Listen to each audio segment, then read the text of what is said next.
राष्ट्र के नवनिर्माण की लड़ाई है लोकसभा चुनाव सांसद। नमस्कार, मैं आरुषि, आप देख रहे हैं वीपीएस न्यूज।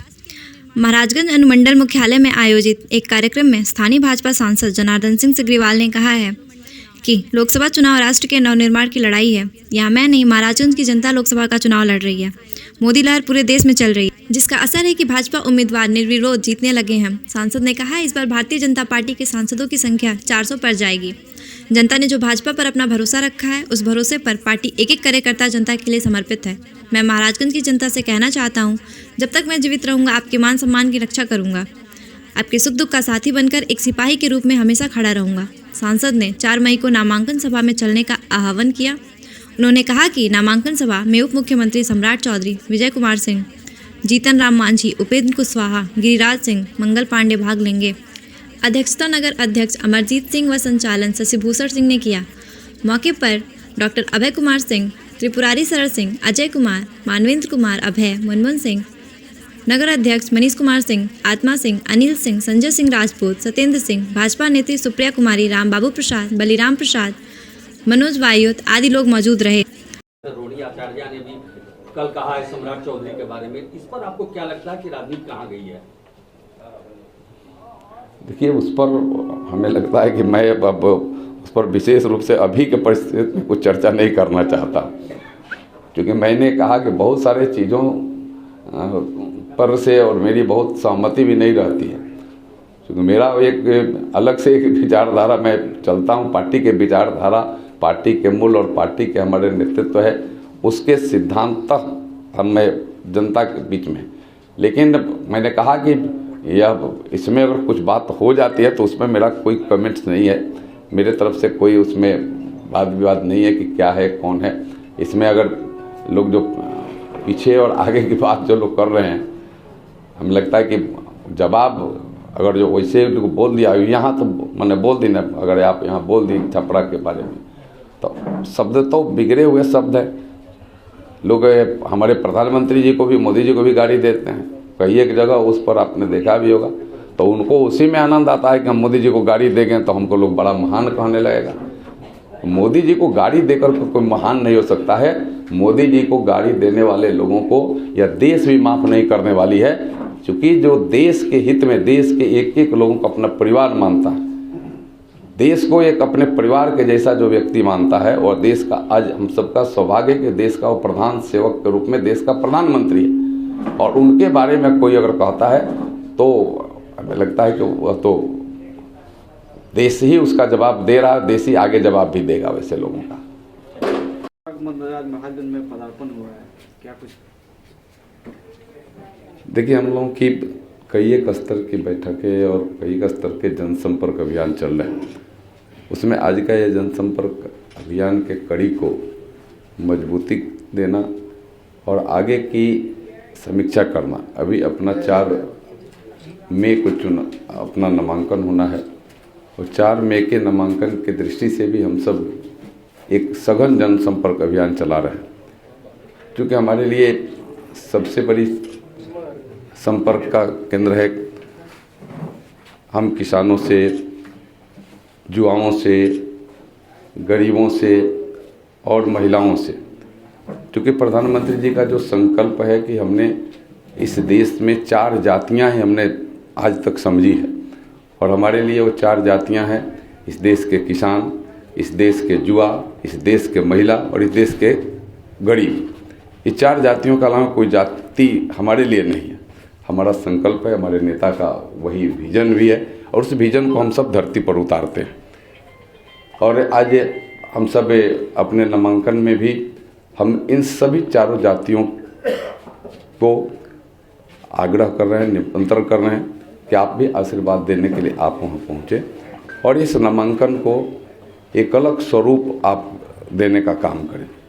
क्योंकि नामांकन में भी अपने यहाँ उस नामांकन में आशीर्वाद देने के लिए इस राज्य के दोनों उप मुख्यमंत्री सम्राट चौधरी जी, विजय सिन्हा जी, लोजपा के राष्ट्रीय अध्यक्ष चिराग पासवान जी, जीतन राम मांझी जी, उपेंद्र कुशवाहा जी के पार्टी के भी विजय चौधरी जी, गिरिराज सिंह जी, मंगल पांडे जी, ऐसे नेताओं के आने की सहमति और स्वीकृति प्रदान मिल चुकी है। और इसीलिए हम सब उसको उस दृष्टि से हम अलग अलग अपनी तैयारियां हम सब करने का काम कर रहे हैं। देखा जाए कि बिहार में फर्स्ट फेज चरण चुनाव में सबसे कम वोट पड़ा है, लगभग 40% की परसेंटेज हुई है, तो इसमें भाजपा अपने को कहाँ पाती है? नहीं, देखिए भाजपा तो हम अपने को पूरे देश में जितने अभी फर्स्ट फेज का चुनाव हुआ है उसमें हम काफ़ी आगे हैं और ये हमारा जो लक्ष्य है 400 पार का, उस दृष्टि से भी हम सब आगे हैं। यह तो आगे हम है ही हैं, आपने देखा भी एक रिजल्ट भी आया तो हमारे ही पक्ष में आया, निर्विरोध भी हम जीत रहे हैं। यह मोदी जी के ही गारंटी की गारंटी है और मोदी जी का ही यह हमें लगता है कि लोगों का यह विश्वास है कि हमें निर्विरोध भी जीत रहे हैं। लोकसभा में निर्विरोध भी जीत करके हमारे खाता खुल गए। आज ही रिजल्ट होगा 4 जून को, लेकिन हमारा बीजेपी का खाता खुल गया। तो ऐसे तो हमें बहुत आगे हैं उस लेवल पर, उस लेवल में हम कहीं कोई है नहीं है, क्योंकि अन्य जो पार्टियां हैं उनके कोई खेवनहारी नहीं है, न जनता है, न उनके नेता हैं, न उनके गठबंधन है। वह बिना पतवार के नैया है, चल रही है नैया। किसी न किसी में हमें लगता है कि न किसी एक दूसरे पर किसी को विश्वास है। अब बिहार में जोड़ दीजिए तो आप देख लीजिए कब कैसा किसका गठबंधन, कभी यहाँ का सीट वहाँ, कभी वहाँ का सीट वहाँ, कभी गठबंधन के बिना सहमति का ही घोषणा कर देना, कभी उम्मीदवार कोई कहीं गया तो कहीं चला गया। तो यह मैं डिटेल्स पर तो नहीं जाना चाहता हूँ, लेकिन यहाँ की माने परिस्थिति यही है और पूरे वैसा ही मान करके पूरे देश की जो महागठबंधन उसकी परिस्थिति है। सर, अब ये लड़ाई शरीयत कानून से लेकर मंगलसूत्र से लेकर संपत्ति तक आ गई है, इसको किस दृष्टि में देखते हैं आज के परिवेश में? देखिए, हमें लगता है कि लड़ाई तो देश से और राष्ट्र के नवनिर्माण की लड़ाई है, और ऐसे जो भी इस बात पर विशेष रूप से अगर ऐसी बात अगर हो रही है तो मैं उसके पक्षधर नहीं हूँ।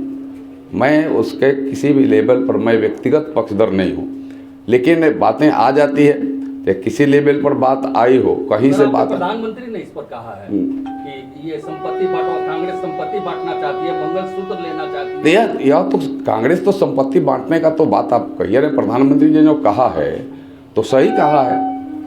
आज आप देखिए ना, कांग्रेस की अगर आप स्थिति ले लीजिए तो कांग्रेस की तो यही स्थिति है कि उनके एक राष्ट्रीय अध्यक्ष, उनको कहीं किसी पर विश्वास नहीं हुआ, हिंदी भाषी जनता राज्यसभा में चली गई।